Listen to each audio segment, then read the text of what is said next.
بسم اللہ الرحمن الرحیم۔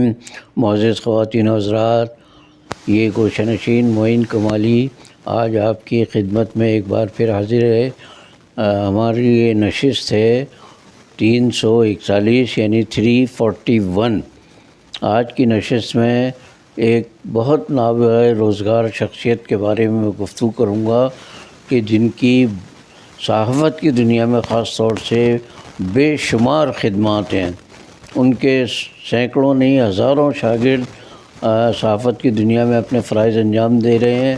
میں ان کا باقاعدہ شاگرد تو نہیں رہا، لیکن ان کے ساتھ کام کر کے مجھے ان سے بہت کچھ سیکھنے کو ملا، اور ان کے ساتھ میرا بہت طویل عرصہ رہا صحافت کی دنیا میں۔ اس لیے میں ان کے بارے میں گفتگو کرتے ہوئے بہت زیادہ تفصیلی باتیں بتاؤں گا، اور زندگی کے قدم قدم پر جس طرح میں نے ان کو دیکھا، پرکھا اور سمجھا، وہ اپنے قارئین و حاضرین اور ناظرین کی خدمت میں پیش کرنا میرا فرض ہے۔ مجھے امید ہے کہ شعبہ صحافت سے تعلق رکھنے والے نوجوان اور ادھیڑ عمر کے بزرگ افراد اس سلسلے کو ضرور پسند کریں گے۔ صلاح الدین صاحب کے بارے میں میری گفتگو خاصی طویل ہوگی اور کئی قسطوں پر مشتمل ہوگی، لیکن میں اس کو اس لیے پیش کر رہا ہوں کہ یہ تاریخ کا ایک حصہ ہے۔ ہماری صحافت کی تاریخ جب بھی لکھی جائے گی تو صلاح الدین صاحب کی ان خدمات کو کبھی فراموش نہیں کیا جا سکے گا، جو عام طور سے بڑے بڑے دانشوروں نے، صحافیوں نے اور لوگوں نے ان کے بارے میں گفتگو کی ہے۔ لیکن میری گفتگو چونکہ ان سے ذاتی تعلق کی بنیاد پر ہے، تو اس لحاظ سے اس کی اہمیت ہے کہ اس کے اندر ایک شخص کی نجی زندگی کے بارے میں بہت کچھ آپ کو معلومات ملیں گی۔ ہمارے یہاں جو لوگ مشہور ہو جاتے ہیں ان کی یعنی پبلک لائف جسے کہتے ہیں، عوامی زندگی، اس کے بارے میں لوگ بڑی مبالغہ آمیز گفتگو کرتے ہیں، پتہ نہیں کیا کیا کہتے ہیں، لیکن ان کی اگر نجی زندگی میں جھانکا جائے، پرائیویٹ لائف ان کی دیکھی جائے، تو بے شمار خامیاں اس کے اندر نظر آتی ہیں۔ تو میں محمد صلاح الدین صاحب شہید کے بارے میں جو گفتگو کر رہا ہوں وہ نہایت دیانتداری پر مبنی ہے، اور اس نقطۂ نظر سے پیش کر رہا ہوں کہ یہ تاریخ کا حصہ بنے گی۔ محمد صلاح الدین صاحب پر جب بھی تاریخ مرتب کی جائے گی تو اس کے اندر میری یہ ذاتی جو ان کے بارے میں رائے ہے، یا ان کی نجی زندگی کے بارے میں نے جو کچھ دیکھا، سنا اور جو کچھ محسوس کیا، وہ یقیناً اس کا حصہ بنے گا۔ یہ آج جو میں تحریر پیش کر رہا ہوں، یہ آج سے 26 سال پہلے دسمبر کے مہینے میں شائع ہوئی تھی، اور میں یہ بات بھی بیان کرنا چاہتا ہوں کہ محمد صلاح الدین صاحب کو دسمبر ہی کے مہینے میں شہید کیا گیا تھا۔ ان کی تاریخ شہادت ہے 4 دسمبر سن 1994۔ تو جب بھی دسمبر کا مہینہ آتا ہے تو مجھے وہ بہت یاد آتے ہیں۔ میں نے اس بار کوشش کی تھی کہ دسمبر کے مہینے میں ہی ان کے یوم شہادت پر ان کے بارے میں گفتگو پیش کروں گا، لیکن میری اپنی علالت اور کچھ حافظے کی خرابی، کچھ اور مسائل کی وجہ سے میں اسے بر وقت پیش نہیں کر سکا۔ لیکن بہرحال دسمبر کا مہینہ ہے یہ، اور آج دسمبر کی 26 تاریخ ہے۔ آج کے دن میں یہ گفتگو اپنے حاضرین اور ناظرین کی خدمت میں پیش کر رہا ہوں، تو اس سے آپ اندازہ کر لیں گے کہ پاکستان کی تاریخ میں محمد صلاح الدین شہید کا کتنا بڑا کردار رہا ہے۔ کسی شخص کے بارے میں اچھی یا بری رائے قائم کرنے سے پہلے اس کی شخصیت کو جانچنے اور پرکھنے کے یہ 3 معیار نبی کریم صلی اللہ علیہ وآلہ وسلم نے پیش کیے ہیں۔ پہلا یہ، کیا آپ کبھی اس کے پڑوس میں رہے؟ دوسرا، کیا آپ نے کبھی اس سے لین دین کیا؟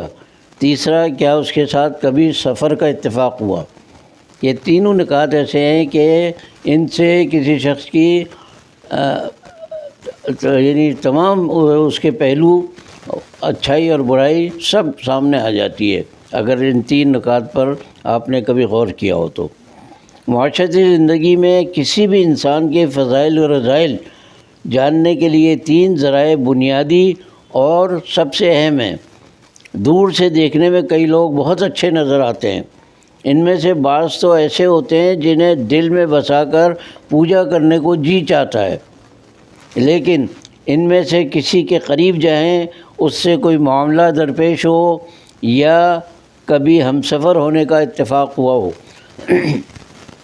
تو اس کے اصل عیب ظاہر ہوتے ہیں، اور پھر اس کی قلبی پرستش کا بت دھڑام سے نیچے گر کر چکنا چور ہو جاتا ہے۔ میں نے بھی اپنی زندگی میں کئی ایسے بت تراشے، بعد میں انہیں ریزہ ریزہ ہوتے دیکھا اور ان کے نوکیلے ٹکڑوں کی چبھن قلب و روح میں محسوس کی۔ بت تراشی اور بت شکنی کے متعدد واقعات کے بعد دل میں ٹھان لی کہ آئندہ جو بھی اچھا لگے گا اس کے قریب جانے کے بجائے دور کے دیدار سے آنکھیں ٹھنڈی کر لوں گا۔ مولانا سید ابو الاعلیٰ مودودی۔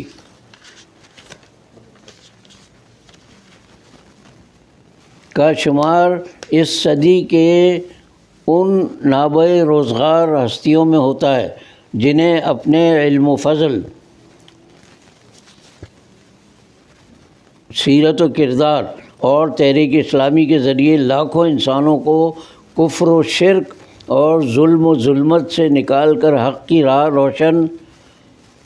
کی روشن صراط مستقیم پر گامزن کرنے کا شرف حاصل ہوا۔ آج پوری مسلم دنیا میں اسلام کی نشست ثانیہ کا جو غلغلہ برپا ہے، اس کا بیشتر چہرہ سید مودودی کے سر جاتا ہے۔ جن لوگوں کو مولانا مودودی کے قرب کا شرف حاصل ہوا، وہ گواہی دیتے ہیں کہ مولانا نے جو کہا اور جو لکھا، ان کی زندگی بھی اسی کے مطابق بسر ہوئی، یعنی ان کے قول و عمل میں کوئی تضاد نہ تھا۔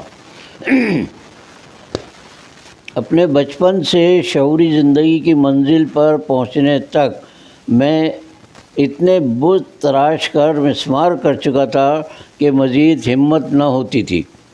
چنانچہ سید ابو الاعلیٰ مودودی کے افکار و کردار سے متاثر ہونے اور ان سے قرب کے متعدد مواقع حاصل ہونے کے باوجود کبھی مصافحے کی سعادت بھی حاصل نہیں کی۔ بلا شبہ یہ میری زندگی کی بڑی محرومی ہے، لیکن میں ان سے ملاقات کے تصور کے ساتھ ہی مجھے یہ خوف لاحق رہتا کہ کہیں اپنے صنم کدہ دل کے اس بت کو بھی ٹھیس نہ لگ جائے۔ کم از کم یہ تو عقیدت کے مندر میں سجا رہے۔ محمد صلاح الدین شہید کا شمار بھی میری محبت و عقیدت کے انہی انسانی بتوں میں ہوتا تھا جن سے سلام و نیاز اور دور کی راہ و ربط سے آگے بڑھنے کی خواہش نہیں کی کہ مبادا ان کی زندگی کا کوئی ایسا پہلو اجاگر ہونے لگے جس سے عقیدت کے مندر میں کوئی بھونچال آ جائے، لیکن انہوں نے از خود اس بعد کو، یعنی اس دوری کو قرب میں بدلنے کا فیصلہ کر کے مجھے شدید آزمائش میں مبتلا کر دیا۔ 1977 میں انہیں روزنامہ جسارت کے ادارتی صفحے کے لیے نگراں کی ضرورت پڑی تو اخبار جہاں کے ایڈیٹر محترم نثار احمد زبیری سے فرمائش کر کے مجھے طلب کر لیا۔ میں اس زمانے میں شعبہ تدریس سے وابستہ ہونے کی بنا پر اخبار جہاں کے لیے جز وقتی مترجم کے فرائض انجام دے رہا تھا۔ روزنامہ جسارت سے وابستہ ہونے کی بنا پر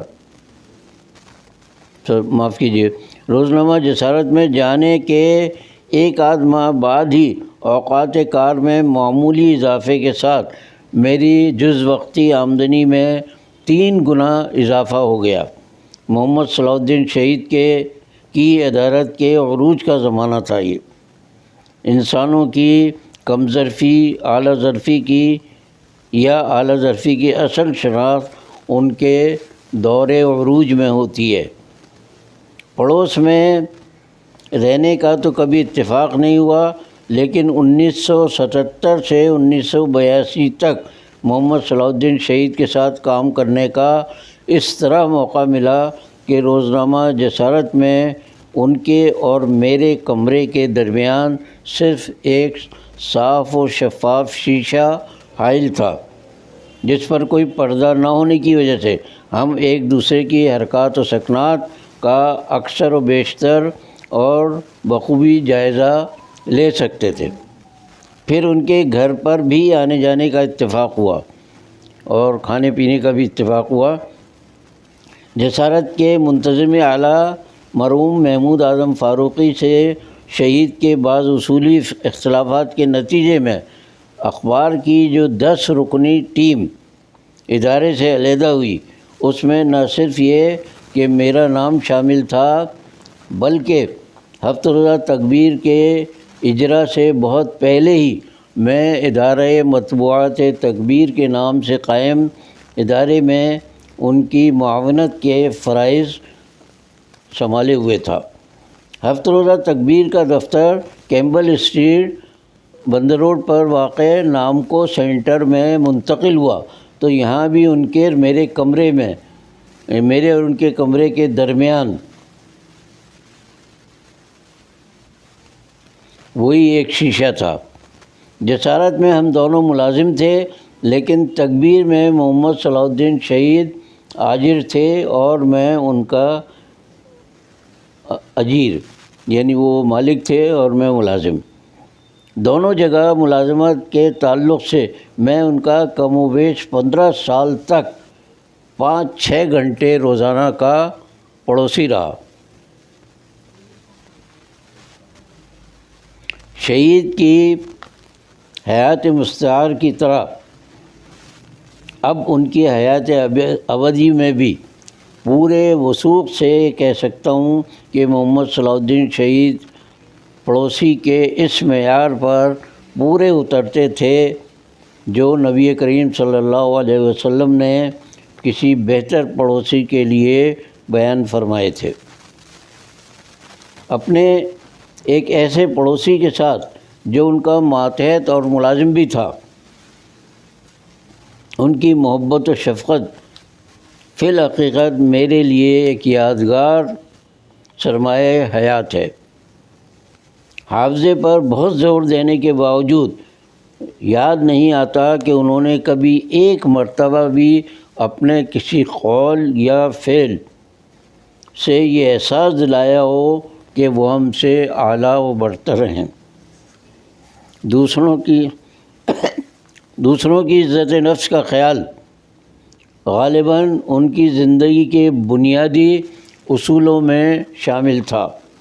کسی کارکن سے کوئی غلطی سرزد ہو جاتی تو اسے برا بھلا کہنے کے بجائے بے ساختہ ہتھیلی کو اپنی پیشانی پر مارتے اور پھر بڑی شفقت سے اسے سمجھاتے۔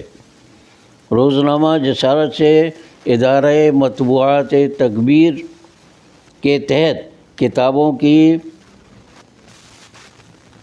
اشاعت اور پھر تکبیر کے اجرا تک محمد صلاح الدین شہید سے لین دین کے بے شمار مواقع ملے اور پھر ہر مرتبہ انہیں پہلے سے زیادہ معاملات کا کھرا اور سچا پایا۔ یہاں ایک بات کو ریکارڈ پر لانے کے لیے میں یہ کہنا ضروری سمجھتا ہوں کہ محمد صلاح الدین شہید نے کتابوں کی اشاعت کے لیے جو ادارہ قائم کیا تھا اس کا نام رکھا تھا تکبیر پبلیکیشنز۔ تو مجھے ہمیشہ یہ الجھن رہی ہے کہ نام اگر رکھا جائے تو اردو کی تحریر ہے، اردو کا معاملہ ہے تو اردو زبان میں ہو پورا، اور اگر انگریزی کا معاملہ ہے تو انگریزی میں ہو۔ تو مجھے تکبیر پبلیکیشنز پسند نہیں آیا تو میں نے صلاح الدین صاحب مرحوم سے کہہ کر عرض کیا کہ صاحب اس کا نام ادارہ مطبوعات تکبیر رکھ دیا جائے۔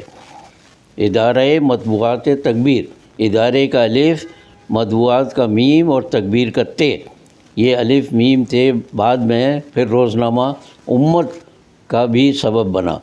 تو میں فخر سے کہہ سکتا ہوں کہ روزنامہ امت کا نام میری وجہ سے تجویز ہوا تھا۔ تو بہرحال تو صلاح الدین شہید کی خوبی یہ تھی کہ ان کو جو بات پیش کی جائے ان کی خدمت میں وہ اس کو مناسب سمجھتے تھے، تو ذرا تعمل نہیں کرتے تھے اسے قبول کرنے میں، چھوٹے بڑے کا وہ فرق نہیں کرتے تھے۔ جس نے بھی کوئی بات کہی اچھی بات لگتی تھی وہ فوراً قبول کر لیتے تھے۔ تو خیر، میں عرض یہ کر رہا تھا کہ ایک بار میں نے اپنے والد صاحب اور اہلیہ کی طویل علالت کے سبب درپیش مالی مشکلات کا ذکر کر کے کسی اضافی ذریعہ آمدنی کا مطالبہ کیا تو سوچ کر بتایا کہ میرے پاس سعودی عرب سے نکلنے والے اخبار المدینہ کی ایک پیشکش ہے کہ میں انہیں پاکستان کے حالات پر مشتمل ایک ڈائری ہر ہفتے لکھ کر بھیج دوں۔ یہ صلاح الدین صاحب کو پیشکش تھی المدینہ کی طرف سے۔ میری مصروفیات، انہوں نے فرمایا پھر کہ میری مصروفیات اس کی اجازت نہیں دیتی، آپ اگر یہ کام کر سکیں تو میں حامی بھر لوں، وہ ڈائری میرے نام سے شائع ہوگی اور آپ کو اضافی آمدنی جو آپ کو مطلوب ہے وہ ملتی رہے گی۔ قصہ کوتا تقریباً 2 سال تک میں کراچی سے انگریزی میں ہفت روزہ ڈائری بھیجتا رہا جو عربی میں ترجمہ ہو کر المدینہ اخبار میں محمد صلاح الدین صاحب کے نام سے شائع ہوتی رہی۔ ظاہر ہے کہ اس کا معاوضہ بھی ان کے نام چیک کی صورت میں آتا رہا اور وہ پھر مجھے بڑی باقاعدگی کے ساتھ مقررہ رقم ادا کرتے رہے۔